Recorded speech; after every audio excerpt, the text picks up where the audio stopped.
auhinnaks on 2 piletit kinno. Raadi kohe tulevad teisipäeva eriseansile. Enne kaverite mängu My Chemical Romance, uus hit Na Na Na.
kursis, kui palju on Raadio 2 selle nädala plaadi autor Jamiroquai teinud kavereid.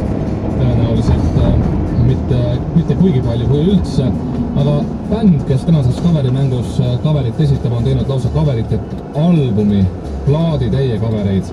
Ma ei reeda veel selle bändi nime, ütlen pärast seda, kui kaver on eetris ära käinud, aga mäng kui selline algab nüüd ja auhinnaks on tänases klaverite mängus 4 piletit kinno. Just seekord siis 4 piletit kinno, mis saab jagatud küll auhinna mõttes pooleks ehk erandkorras on tänases mängus 2 võitjat. Kumbki saab endale 2 piletit ja kehtivad need piletid tulevalt teisipäeval 9. novembril Coca-Cola Plazas saalis number 4. Kell 18.45 algab seal Raadio 2 eriseanss. Ekraanile jõuab film Pidurdamatu, mille režissööriks on Tony Scott ja kus üheks peaosatäitjaks Denzel Washington. Järgmise nädala lõpus saavad seda filmi vaadata kõik, aga Raadio 2 eriseanss pakub siis võimaluse vaadata see film ära enne teisi, pealegi priipääsmetega ja neid läheb siis täna käiku siin mängus 4. Et piletite jagamisest osa saada, kuulake eetris mängima hakkavat cover-versiooni kellegi teise laulust. Ehk eetris on töötus, tundke lugu ära ja tuletage